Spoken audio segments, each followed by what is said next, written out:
Compound words. Compound words का मतलब है यकजा अल्फाज। A compound word is a word that is made up of 2 और मोर वर्ड्स।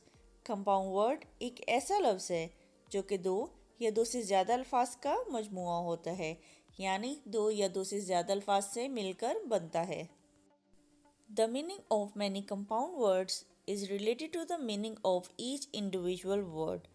बहुत से कंपाउंड अल्फाज के मायने इनके बनाने वाले अल्फाज से मिलते जुलते हो सकते हैं और इनसे मुख्तलिफ भी। एग्जाम्पल देखते हैं। Rain plus coat is equal to rain coat. अब यहाँ पर रेन और कोट 2 डिफरेंट वर्ड्स थे जिनको मिलाने से एक नया वर्ड बन गया रेन कोट। तो यहाँ पर रेन कोट कंपाउंड वर्ड है।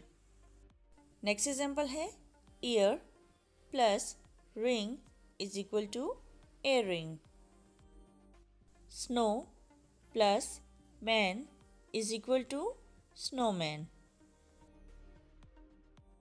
Butter plus fly is equal to butterfly.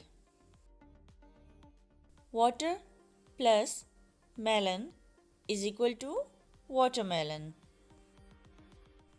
Hand plus bag is equal to handbag.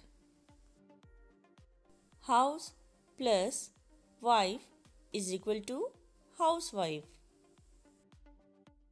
Next है sun plus flower is equal to sunflower.